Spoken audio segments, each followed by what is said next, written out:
Welcome to Bible Answers. The question today is: a friend of mine recently had her dead son appear to her in a night dream and speak to her about many personal things. Is this not evidence that the dead can come back and speak to us? The Bible refers to death as a state of sleeping. Jesus says, "Lazarus sleepeth. I go to wake him up." And the disciples thought he was talking about literal sleep, but he was speaking about his death. So he said to them plainly, "Lazarus is dead." And when he woke Lazarus up after 4 days in the grave, he was already decomposing. So Jesus is the way, the truth, and the life. And he is the one who has life within himself and can give it to others. But death is a state of sleep. Daniel is told, finally, that he will go his way, he will rest, and he will rise at the latter time. Now, the state of death is something that we have to study from the Bible, and we have to work from the simple texts to the more complicated one. We cannot base a doctrine on an obscure text. You must always work from the straightforward to the obscure. So when the Bible talks about the blood of Abel crying out from the ground, does it mean that the blood is literally crying, or does it mean it in a metaphorical sense? Obviously, it's not literal. Or when the souls are under the altar crying out, "How long, sovereign Lord, before you come and end the misery on this planet?" Are they literally under the altar? If they were, they would be most miserable, cramped up in that position. Obviously, their blood, like Abel's blood, is crying out and asking this question.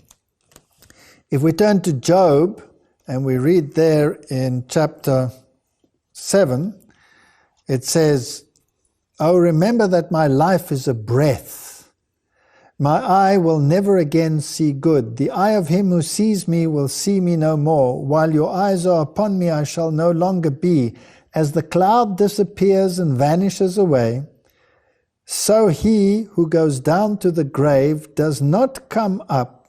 He shall never return to his house, nor shall his place know him anymore." That's pretty plain teaching. That is telling us what the state of death is. He is no longer breathing, he's no longer thinking, has no cognitive function. If we read in Ecclesiastes chapter 9 from verse 4, and it says, "But for him who is joined to all the living there is hope, for a living dog is better than a dead lion. For the living know that they will die, but the dead know nothing. And they have no more reward, for the memory of them is forgotten. Also their love, their hatred, their envy have now perished. Nevermore will they have a share in anything done under the sun." That's pretty plain teaching. So they know nothing. They are in a state of unconsciousness. If we read in verse 10, "Whatever your hand finds to do, do it with your might, for there is no work or device or knowledge or wisdom in the grave where you are going."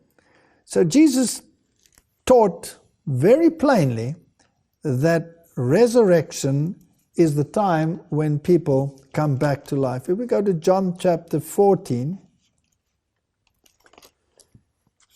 that famous verse where Jesus says, "Let not your hearts be troubled. You believe in God, believe also in me. In my Father's house are many mansions. If it were not so, I would have told you. I go to prepare a place for you. And if I go and prepare a place for you, I will come again and receive you to myself, that where I am, there you may be also." So when is Jesus coming to fetch those that are his? Only at the second coming. So until such time they are not in heaven, they cannot be, because he says he's coming to fetch them again at the second coming. So they are in a state of sleep. They know nothing. So if someone appears to you in a dream, if someone appears to you in an apparition, then who is appearing to you? It cannot be those who are dead, because they know nothing and they will never again return unto their home. Then it must be a demon impersonating the one. And he will have a thorough knowledge of your circumstances and your life, and he will give the impression that he is impersonating, or that he is the son or the daughter or the husband or the wife.